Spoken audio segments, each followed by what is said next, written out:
Muchachos, bueno, el capítulo tiene que ver con compuestos orgánicos, inorgánicos, todos esos tipos de elementos y compuestos necesarios para la formación de la vida. Básicamente se clasifican en dos grandes grupos, los que son compuestos orgánicos e inorgánicos. Orgánico, el término orgánico viene del hecho de una estructura molecular basada en átomos de carbono, o sea que tiene átomos de carbono dentro de su estructura molecular. Y inorgánico es todos aquellos productos que pues, no tienen esa base orgánica.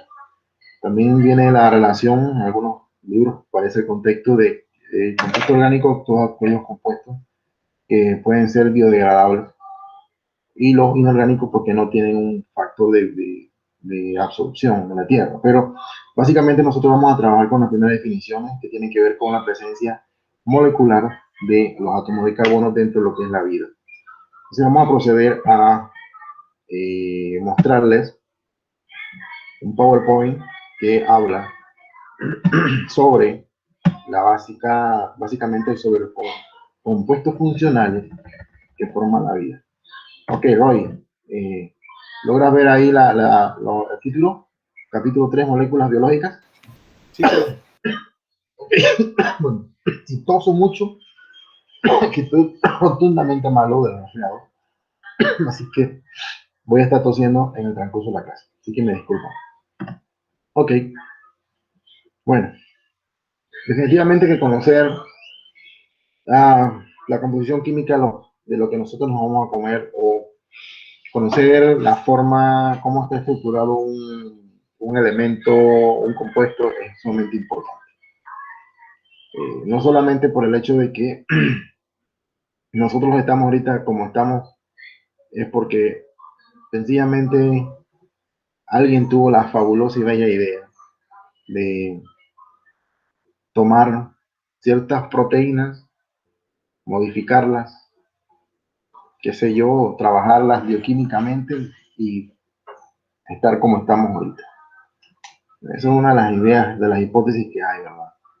Pero el hecho es que hace muchos años ya atrás, muchas décadas atrás, ya el hombre ha logrado modificar genéticamente muchos tipos de alimentos y muchos tipos de sustancias, basándose en estudios químicos. Y para hacer esos estudios químicos y basarse en todos esos estudios de modificaciones, se tiene que conocer, primero que todo, cómo está estructurada la vida.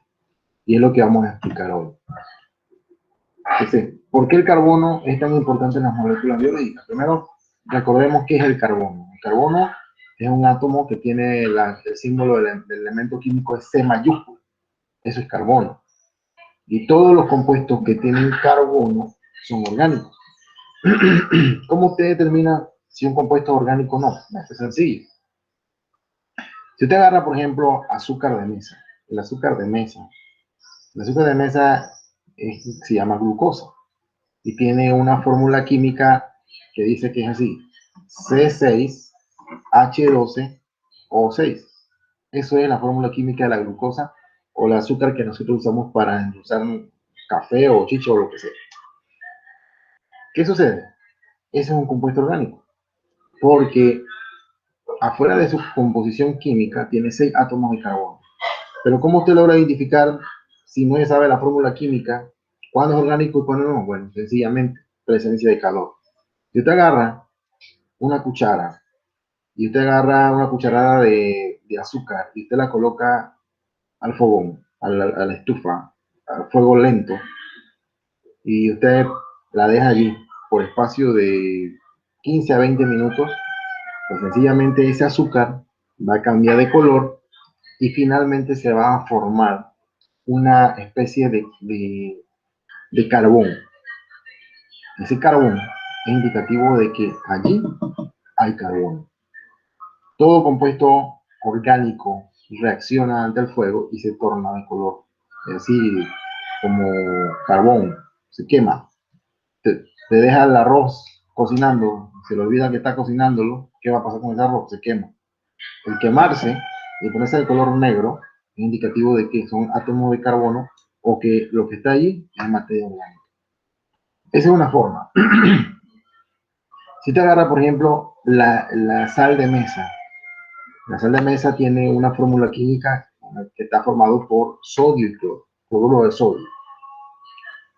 Si usted lo deja 20 minutos, una hora, al mismo fuego y a la misma temperatura, con la misma cuchara, pues créame que jamás se va a poner de color negro, porque no tiene átomos de carbono. Su estructura bioquímica de la sal de mesa que nosotros usamos no tiene carbono. Entonces, esa es una forma diferencial.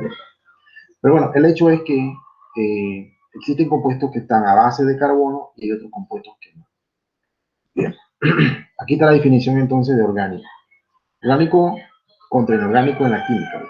Orgánico describe las moléculas que tienen una estructura de carbono, como ya les menciono, e inorgánico se refiere al dióxido de carbono y todas las moléculas que no tienen carbono dentro de su estructura biomolecular. ¿Por qué el carbono es tan importante? Un átomo de carbono puede volverse estable al enlazarse con hasta otros 4 átomos y así formar enlaces dobles o triples, que por ejemplo es el hecho de muchos de los compuestos que vamos a ver ahorita son átomos que tienen dobles tipos de enlace. Hoy vamos a explicar qué es un enlace. Los grupos funcionales determinan las características y la reactividad química de las moléculas orgánicas. Es decir, entre más carbono tiene, entre más enlaces tiene, ya sean dobles o triples, la molécula es mucho más fuerte y mucho más difícil de que se rompa. Entonces, eso es importante en la vida porque nosotros tenemos diferentes tipos de átomos que nos forman en nuestro cuerpo. Entonces, esos átomos en muchas ocasiones pertenecen a una estructura molecular en la cual se fusionan uno con otro y esto permite una estabilidad en nuestras moléculas, de nuestras células, por ende, en nuestro cuerpo. Ok, vamos a ver cuáles son los grupos funcionales más importantes. Este cuadro está en su módulo. Y básicamente el título del cuadro dice grupos funcionales importantes en las moléculas biológicas. Cuando estamos hablando de grupos funcionales, estamos hablando de aquellas moléculas en las cuales están formados por dos o más átomos o tipos de átomos, los cuales conforman una unión. ¿Qué son uniones? Las uniones son estas especies, no sé si logran observarlo, son especies de, de rayitas, vamos a llamarlas rayitas, pero en química no se llaman rayitas, en química se llaman uniones, las cuales se unen un átomo con otro átomo. Primero que todo, ya ustedes tienen que tener conocimiento de cuáles son los principales elementos químicos. Si ve una H, es hidrógeno. Si ve una C mayúscula, es carbono. Si ve una N mayúscula, es nitrógeno. Si ve una O, es oxígeno. Si ve una P, es fósforo. Entonces son algunos de los elementos químicos importantes que ustedes tienen que manejar ya. Entonces, en el primer grupo funcional, hidrógeno. El hidrógeno se encuentra formando parte de nuestro cuerpo. En todas nuestras células hay presencia de hidrógeno. Entonces, lo principal que es una molécula orgánica que se puede unir a diferentes grupos funcionales y tiene la importancia de que se encuentra, por ejemplo, en nuestro ADN, formando parte de nuestro ADN. Entonces, es sumamente importante. Otro grupo funcional es el grupo hidroxilo. El grupo hidroxilo se identifica con una O y una H y una rayita antes de la O. Esa O significa oxígeno y esa H es hidrógeno. Pero en química se le llama el grupo hidroxilo. Entonces, si ustedes notan, tienen un color rojo y un color gris, el hidrógeno, sencillamente porque es un grupo importantísimo, el grupo hidroxilo, y se encuentra formando parte también de nuestro cuerpo. Al igual que forma parte, esos elementos químicos, el tipo de grupo funcional se encuentran en los que son carbohidratos, los ácidos nucleicos que nos forman a nosotros, y diferentes tipos de compuestos que normalmente consumimos. El grupo carboxilo, el término carboxilo, carbo es de carbón, carboxilo, es la presencia de cada átomo de carbono, un átomo de carbono con un grupo hidroxilo, o sea, con un OH. Entonces, nótese que es mucho más complejo. Si comparamos el grupo hidroxilo con el grupo carboxilo, el grupo hidroxilo solamente son dos átomos diferentes. El grupo carboxilo no son dos átomos. Cada línea de esa doble significa que hay un doble enlace. O sea que entonces hay más átomos y esa molécula es mucho más compleja, mucho más difícil que se rompa. Y es básica en lo que son aminoácidos y ácidos grasos. Esos aminoácidos, ¿en dónde se encuentran? En las uniones que forman nuestras células, por ejemplo, o en la estructura del ADN de nuestros núcleos de nuestro cuerpo. O sea que, en resumidas cuentas, todos los grupos funcionales que yo estoy mencionando se encuentran dentro de nosotros y forman parte de nuestro cuerpo, de nuestras células. Cada una de las células, por ejemplo, que forman una pestaña suya, o que forman un pedacito de uña o un pedacito de piel, ahí hay células.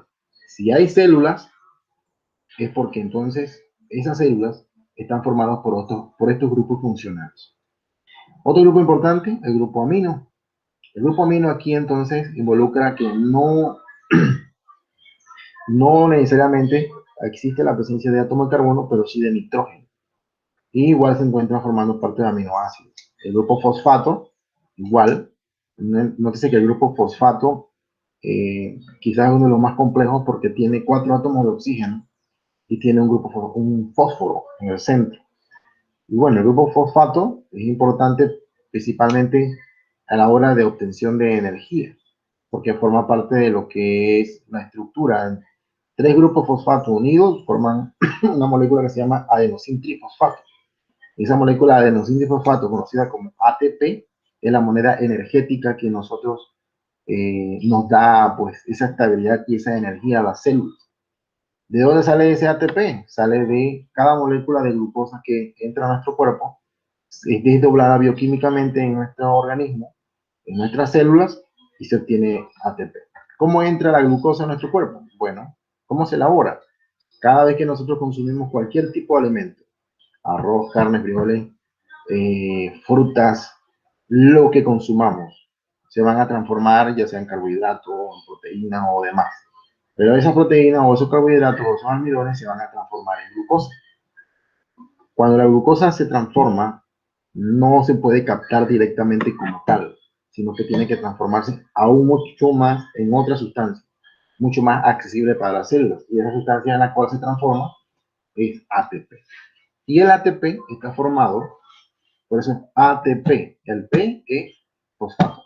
Entonces, por eso tiene 3 átomos, entonces se llama adenosín trifosfato, o sea que tiene 3 moléculas de fosfato. El grupo metilo, en este caso el grupo metilo lleva por estructura principal átomo de carbono y 3 de hidrógeno. Y son prácticamente muy comunes en los que son los lípidos, o sea, todo lo que son grasas. Y tiene que ver mucho por el hecho de que, por ejemplo, ¿por qué el aceite nunca se puede mezclar con agua? Por ejemplo, se puede agarrar un vaso de agua y le agrega 2 cucharadas de aceite y el aceite está por un lado y el agua por otro lado y jamás se van a mezclar. Principalmente por una de las actividades es por la actividad hidrofóbica que tiene ciertas sustancias de no mezclarse con agua. ¿Cómo se sintetizan las moléculas orgánicas? Okay, las moléculas biológicas se unen y se diseñan agregando o eliminando agua. El hecho es que muchos de los compuestos que nosotros nos forman en nuestro organismo van a sufrir transformaciones. Esas transformaciones se deben a la presencia de algunos casos de enzimas, los cuales desdoblan o aceleran o transforman a esas moléculas de una forma catalítica, es decir, aceleran la reacción pero no van a participar en el producto, no lo alteran. Pero normalmente eso es lo que ocurre en nuestro cuerpo. Las moléculas biológicas son polímeros, cadenas de subunidades llamadas monómeros. Ok, vamos a ver más adelante qué es un polímero y qué es un monómero. Primero veamos la definición en forma general. Polímero, poli significa mucha, o sea, de 4 o más. Y monómero, mono es una sola. Entonces, los monómeros, como vamos a ver más adelante ahorita, son ciertas unidades en las cuales están formados por cierta cantidad de átomos de carbono. Y los polímeros, entonces, a su vez son estructuras moleculares, sustancias biológicas que están formadas por muchos monómeros. Los monómeros se enlazan mediante una reacción química denominada síntesis de deshidratación. Deshidratación es una palabra en la cual des significa liberar. Entonces es cuando se libera agua, ocurre una deshidratación. Por lo menos cuando usted tiene algún tipo de enfermedad y tiene diarrea, siempre se dice que está deshidratado, está liberando excesivamente cantidades de agua. O si tenemos sed y de repente estamos sudando demasiado y le dicen, bueno, tú estás deshidratado, es porque está botando excesivamente cantidades de agua. Ese es el término. Entonces se elimina un hidrógeno y un grupo hidroxilo, lo que provoca entonces la pérdida de moléculas de agua. Ok, en química, no sé si ustedes dan química, pero normalmente cuando un grupo de hidroxilo se une con un átomo de hidrógeno, forman un enlace sencillo y se forman moléculas de agua. Por eso entonces el agua, por en este caso, la fórmula química del agua, H2O. El H involucra que son dos moléculas de hidrógeno y el oxígeno porque nada más es uno solo. Estos son entonces la comparación que existe. La síntesis por deshidratación. Los grupos hidroxilos son esas OH que aparecen allí. Y uno de ellos, cuando se unen dos moléculas, ¿verdad? Que están en color como azul, se pierden. Esas moléculas se salen y se unen y entonces por eso se forma el agua. Síntesis de moléculas orgánicas. Los polímeros se dividen mediante la hidrólisis. Una cosa es deshidratación, es cuando se forma, pero la hidrólisis, entonces es lo contrario, es rompimiento de moléculas de agua. Aquí entonces es todo lo contrario de la deshidratación.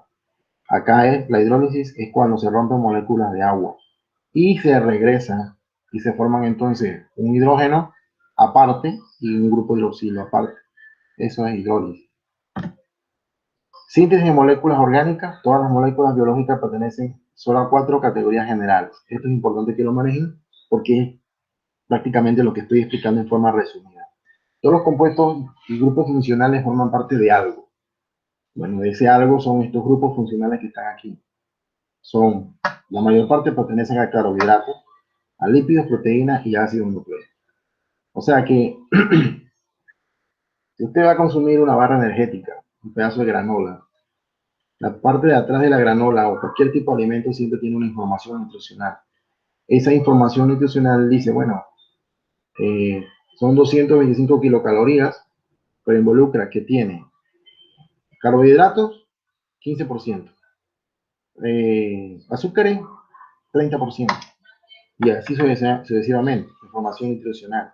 Esa información nutricional se debe a que tiene tipos de átomos o tiene tipos de sustancias basados en lo que estoy explicando de los grupos funcionales. Entonces esos grupos funcionales, cuando se unen uno con otro, van a formar estas categorías que pueden pertenecer a carbohidratos, a lípidos, proteínas o ácidos nucleicos. Y esos carbohidratos, esos lípidos y esas proteínas, ¿en dónde se encuentran en nuestro cuerpo? Bueno, para yo poder estar hablando aquí, yo tuve que haberme alimentado para tener fuerza. Significa que me tuve que haber ingerido carbohidratos. Si mi cuerpo necesita de ciertas sustancias para establecer mi masa muscular, significa que he tenido que consumir cantidades de carne. La carne tiene muchas proteínas y así sucesivamente. O sea que todo lo que nosotros consumimos están hechos a base de grupos funcionales como lo que les he mencionado ahorita. Lo que pasa es que al consumirlo, pues nuestro cuerpo los transforma y esa transformación involucra entonces una serie de reacciones bioquímicas.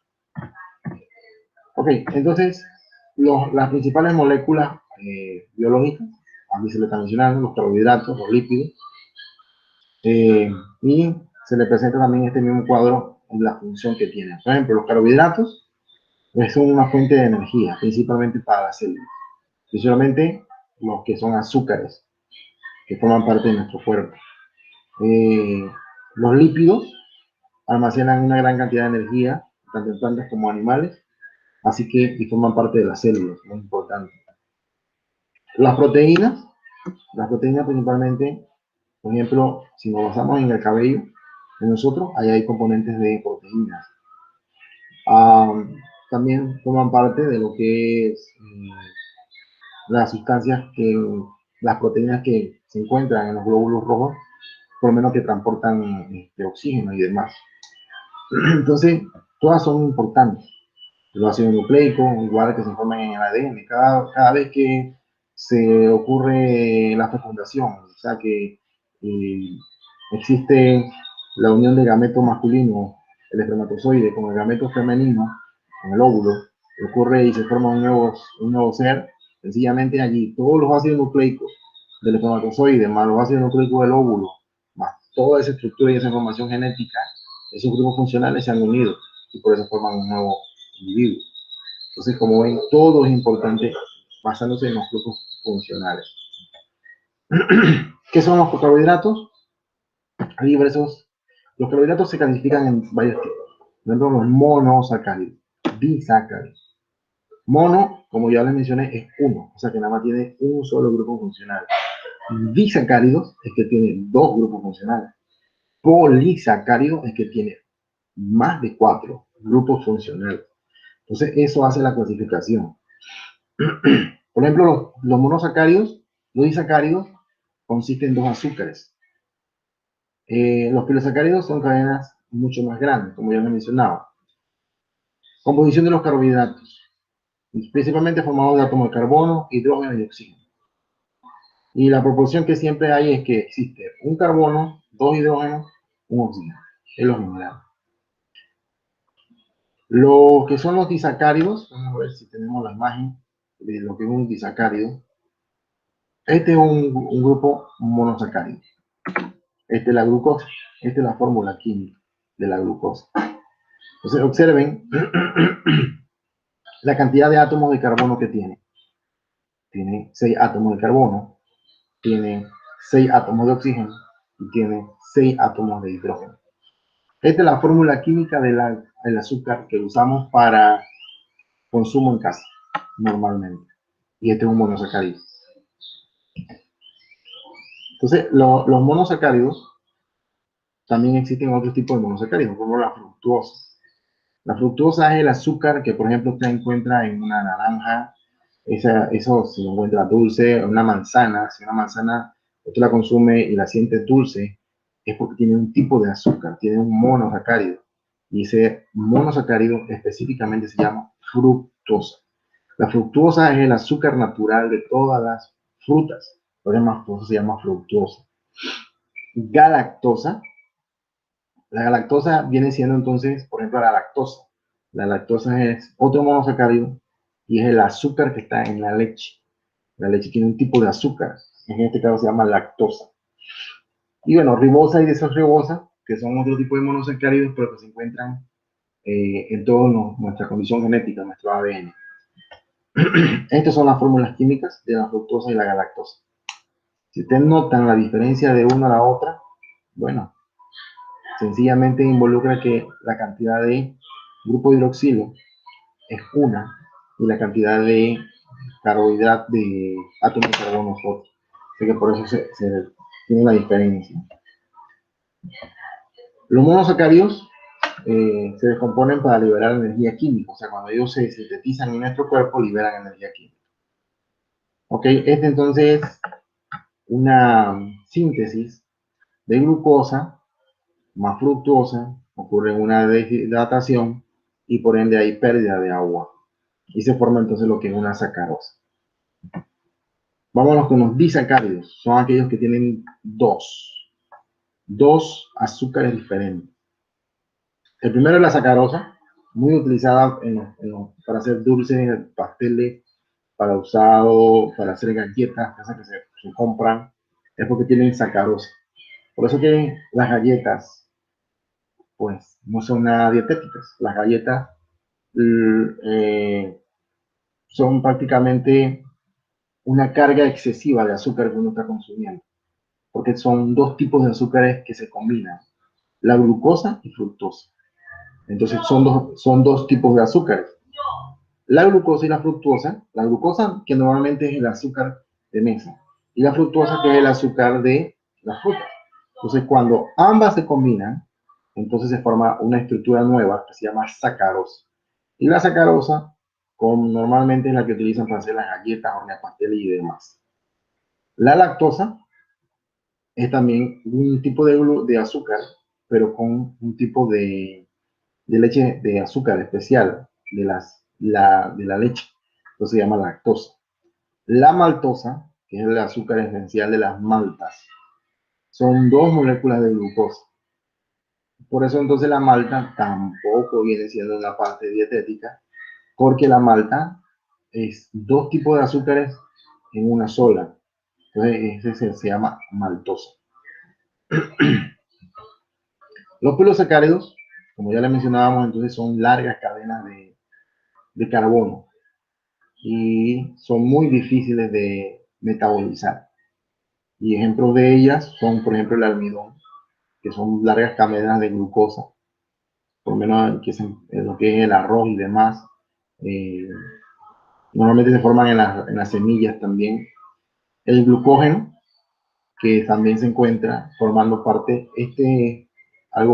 parte de nosotros, que se encuentra en lo que es el hígado y en la parte de los músculos, glucógeno, que es un polímero de glucosa. Y bueno, el almidón también forma parte de nuestro cuerpo y básicamente lo que hace es almacenar energía.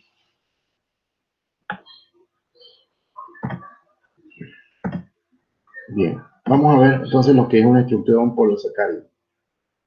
Como ya me les mencionábamos, es una estructura mucho más fuerte porque está formado por diferentes tipos de compuestos y normalmente se puede manifestar en forma de celulosa.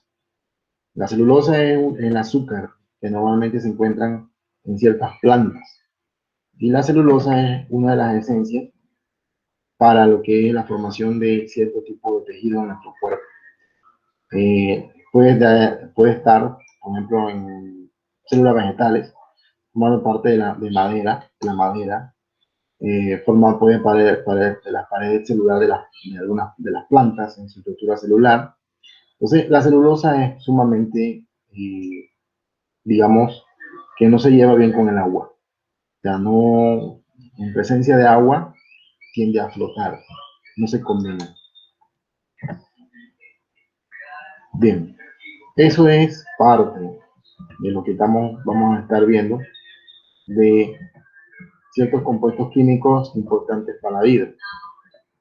Eh, Esos son algunos ejemplos, pero todos estos compuestos tienen importancia sencillamente porque forman los grupos esenciales para la vida, para la formación de nuevas células. Ahora, en el caso de los polímeros, en su mayoría, por ejemplo, si nos basamos en los polímeros que forman eh, el aceite, las grasas y la celulosa, por ejemplo, pues son importantes porque muchos de los organismos que están alrededor de nosotros pues presentan estructuras basadas en ese tipo de polímeros.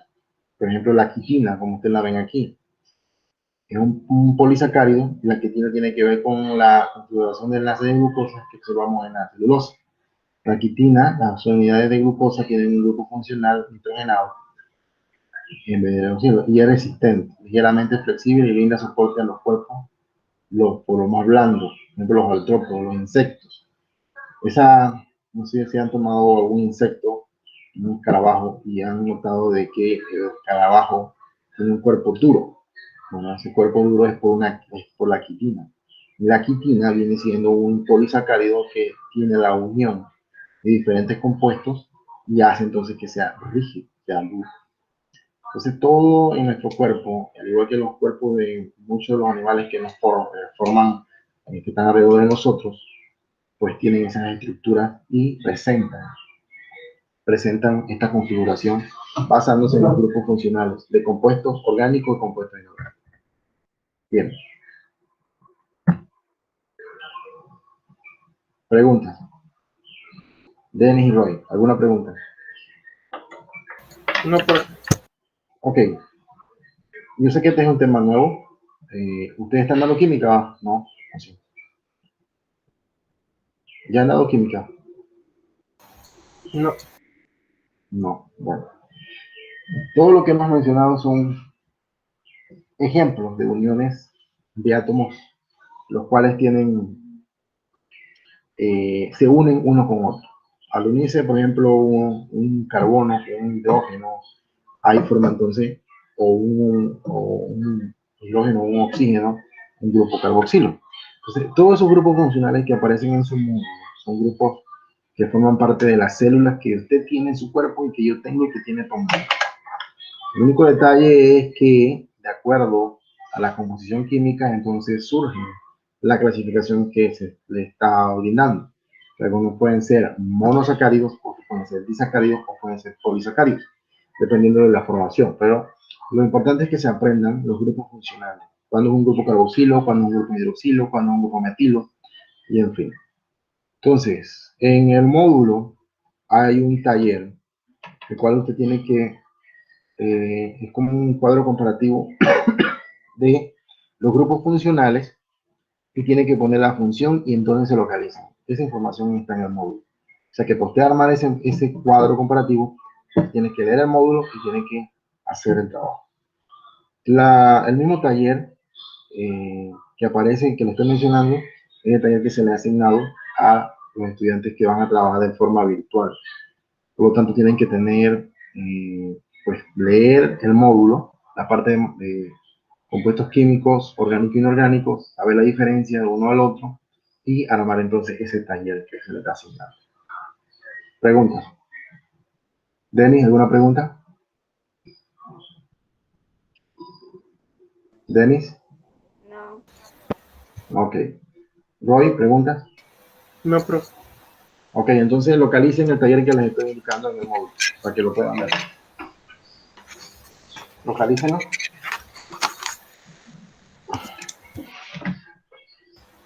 Página 34. Correcto.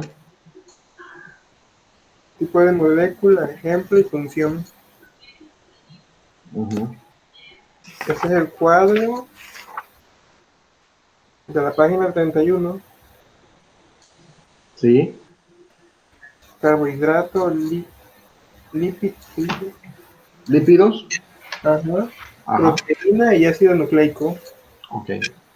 Tienen que saber la diferencia entre lo que es un carbohidrato, entre lo que es un lípido, entre lo que es una proteína y un ácido nucleico. Tienen que saber qué es un grupo carboxilo, qué es un grupo hidroxilo, qué es un grupo metilo. Tienen que saber en dónde se ubica, es decir, en dónde está, en qué parte de nuestro cuerpo está. Normalmente, lo que primero que tienen que aprenderse es que hay un que nosotros utilizamos que se llama el grupo CHON. Así mismo, CHON. Si te escribe CHON en mayúscula, toda esa sigla CHON, bueno, la C es carbono, la H es hidrógeno, la O es oxígeno, la N es nitrógeno, grupo CHON. Significa que esos elementos que le acabo de mencionar, el grupo CHON, son elementos químicos que forman su cuerpo, y que forman mi cuerpo, y que forman los cuerpos de todos los organismos vivientes que hay en el planeta. El único detalle es cuando esos grupos de carbono se comienzan a unir con un hidrógeno, o viceversa, o se combinan dos o más carbonos con dos o más átomos de hidrógeno y comienzan a configurarse uno con el otro, pues surgen diferentes tipos de sustancias. Y esas sustancias son los grupos funcionales que les he comenzado a explicar hoy. A su vez, esos grupos funcionales se unen uno con el otro y van a formar entonces, por ejemplo, los polisacáridos, o forman los disacáridos. ¿Ya? Entonces, eso es para que comencemos ahí a ventilar. La próxima clase, entonces yo comienzo a explicarles un poco más sobre otras propiedades importantes que deben conocer. ¿Preguntas? No. Bueno, si no hay preguntas, entonces, muchachos, hagan el cuadro comparativo que les he mandado a hacer y la próxima clase entonces continuaremos explicando sobre los grupos funcionales, sobre los compuestos orgánicos e inorgánicos. ¿Ok? Sí. Ok. Bueno, entonces nos vemos entonces en la próxima clase. Igual. Ok.